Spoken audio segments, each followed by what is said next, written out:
Hey, birthday girl. So,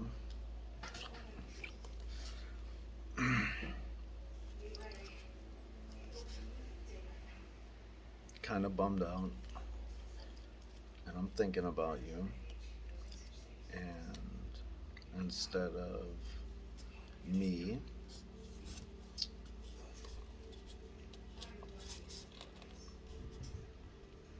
I guess, wasting time being sad that I can't be with you right now, I thought that I would read this book a little at a time to show that I'm still here and I'm spending time with you, even though I can't be with you. And you may not see this right away, but someday you will. You'll know that your dad loves you. It's called The Middle Moffet by Eleanor Estes. Jane the Middle Moffet. This is Jane the Middle Moffet, said Jane, trying to act as though she were Mama, introducing her to one of the ladies she sewed for. That is not the way Mama actually introduced her to these ladies. Mama merely said, "This is Jane." She never added, "the Middle Moffet." Jane was adding that now to see how it sounded. She was sitting under the big elm tree at the end of the long green lawn in front of the Moffats' new house. In her lap was rug, a round rag rug she was crocheting. It kept humping up in the middle. Right now, it looked more like a giant skull cap than a rug. Perhaps when all the Moffats began to walk on it, the hump would flatten out. They would stand on it often enough because it was going to be placed on the burnt spot in front of the pot-bellied stove. "I'm the Middle Moffat," Jane repeated.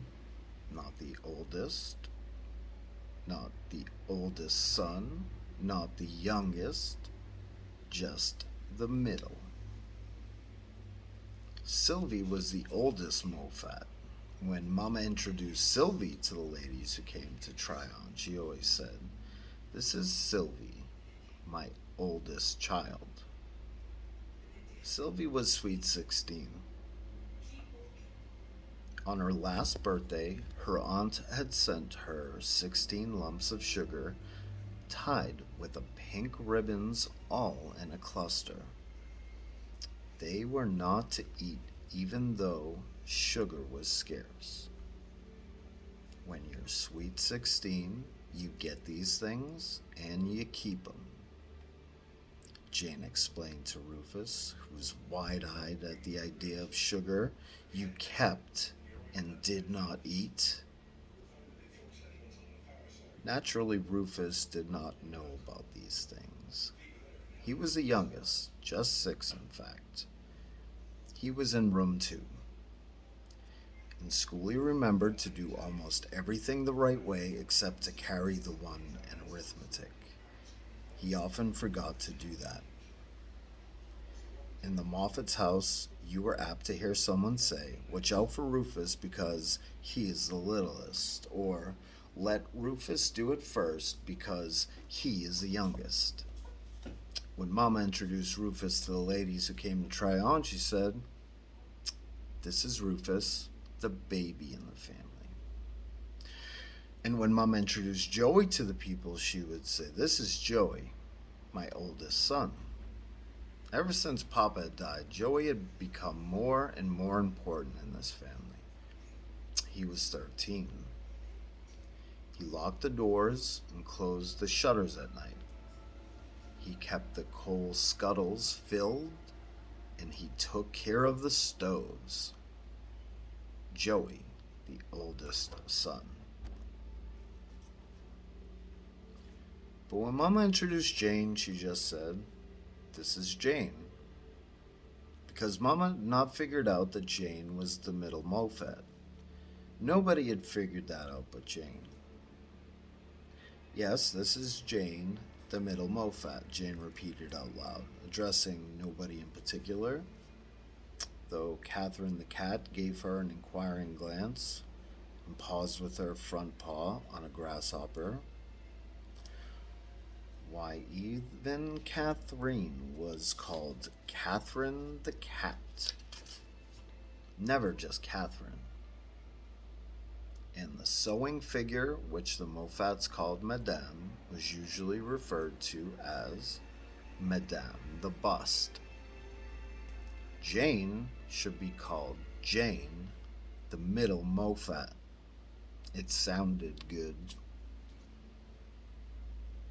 Jane wound a strip of bright red cloth around her crochet hook.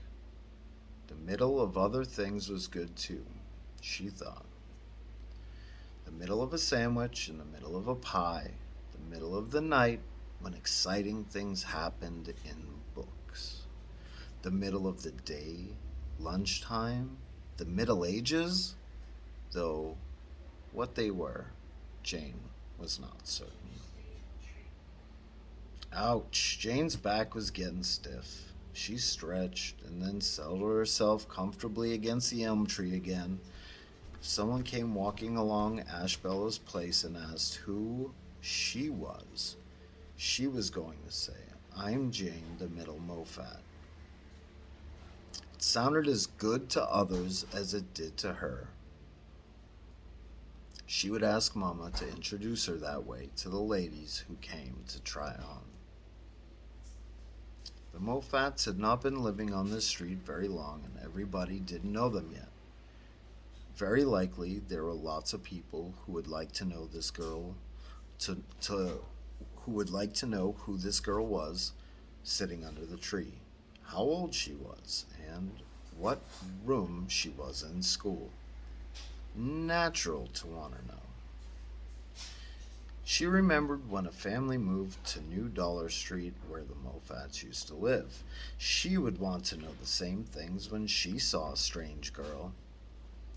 Jane looked down the street, hoping someone would come along. Here came a girl around the corner from Pleasant Street, pulling a little boy in a red tin express wagon. The girl kept her eye on Jane all the way up the street. She walked very slowly. Jane could see that the girl was wondering who she was. Jane raised her head and she gave her an expectant and encouraging look, but waited for the girl to speak first. She didn't, though. She drew up beside Jane. She and the little boy were licking pink lollipops. They watched Jane but said nothing. Well, thought Jane, if she doesn't ask me, I'll have to ask her. "What's your name?" she said. "Clara Pringle. This is my brother. Brud, we call him." "Oh," said Jane. "Now you ask me," she thought. And after watching Jane for a while in silence, Clara did ask her. "What's your name?" she finally asked. Jane was relieved now she could say it. "I'm Jane, the middle Moffat," she said. Clara's only response to this was a prolonged stare. Then she started to back up the street. She pulled Brud along the sidewalk backward so she could watch Jane. She watched Jane all the way up the street, even forgetting her lollipop. So did Brud. In fact, they watched so hard, Brud nearly fell out of his wagon when Clara stumbled over a root that jutted up under the sidewalk. When they reached the corner, they stopped and watched Jane some more. Then, slowly, they disappeared from sight around Pleasant Street. As they disappeared from sight, Jane suddenly shouted after them. Jane, the middle Moffat! This caused the two Pringles to return to the corner. They really had not gone very far, and sit there in their express wagon, where they watched Jane for a long, long time. Jane wondered what was the matter. Didn't they like the sound of middle Moffat? However, you couldn't tell with just one person. She would try it on someone else. Where were all the other neighbors? My, this was a quiet street. It was a little short street, and it didn't have any other children on it at all, just the Moffats. Some children might move into the big house, which had just been built next door, and of course there were two girls named Nancy and Beatrice Strokes who lived in the big house in the back of the Moffats, but right now they were still away on their vacation. Jane wished they'd come back. But at last here came somebody else. It was the letterman. He hadn't brought the Moffats one single letter since they'd lived here. Perhaps he didn't even know there was a house here. The Moffats' house was set so far back from the street he might never have noticed it. Their front porch began where other people's back porch ended. The letterman might have the idea that their lawn was just a nice little park or even an empty lot. Besides telling the letterman that she was the middle Moffat, she would call his attention to this house of theirs. When he was right in front of this long green lawn, she would stop him and make sure that he saw the little white house, a toy house at the end of it, a surprise house. That's what the Moffats lived in now. The nearer the letterman came, the nearer the Pringles inched their way back toward Jane. They wished to watch her from a little closer range. Now, the letterman was here. Hello, said Jane. Any letters for the Moffats? We live here now. We don't live on New Dollar Street anymore. But before she had a chance to add, I'm Jane, the middle Moffat, he had shaken his head and said, No, not today, and tramped rapidly on, his leathery, weather-beaten face absorbed in finding the right letter in his pack for the next house. And as the letterman disappeared in one direction, Clara Pringle slowly shoved Brud along in the other. She was sitting in the back of the wagon herself now, pushing with her foot and making Bruddy stare. And now they really vanished from sight around the corner. Jane was all alone again. An ant crawled over her bare leg and disappeared in a businesslike fashion down an anthole. Going to the middle of the earth, that's where, thought Jane. The middle of the earth was a mysterious place, like the middle of the night. In the middle of the ocean, too, where they were very likely were water spouts, whirlpools, and mermaids. I'm Jane, the mysterious middle Moffat, she tried. No, what was there mysterious about her? Nothing. She certainly didn't wear a mask or go around on tiptoe saying, shh, like Hawkshaw the detective. Everybody knew who she was, or could very easily find out. But you'd almost think there was something mysterious about her from the way that Clara Pringle was acting. There she was, back at the corner again with Brud, watching Jane. Their lollipops were gone now. Jane was tempted to shout, mysterious middle Moffat, at Clara, but she refrained. She didn't run around pretending she was a princess in disguise. Middle? Yes. Mysterious? No. But now, here came another person, Jane. Jane recognized him. Everyone knew him. It was Mr. Buckle, the oldest inhabitant. He was 99 years old, and soon he would be 100. A century. Jane was 10. He was almost 10 times 10. He was a veteran of the Civil War. He always rode on the float in the Decoration Day parade. He sat on the stage at the town hall for the graduation exercises. He lived on the corner of Pleasant Street, and now he came up Ashbella's place with his little short, shuffling steps and his knees bent forward a little. His face was always beaming. From a long way off, you could see his bright blue eyes and the white hair falling below his cap. As Mr. Buckle slowly moved up the street, he paused now and then to blow cotton to the birds. He always carried around cotton for the birds, who liked to line their nests with it. He would take a small puff of cotton between thumb and forefinger and blow it delicately up into the air, turning this way and that so all the cotton would not be wafted in the same direction. He liked it when a sparrow caught a puff in the air before it floated to the ground. Jane smoothed her dress and brushed away a strand of hair from her forehead. She was polite.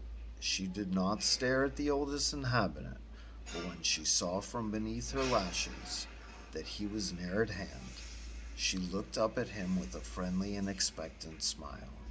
She was hoping he would ask her who she was, and that she wouldn't have to ask first the way she had Clara Pringle.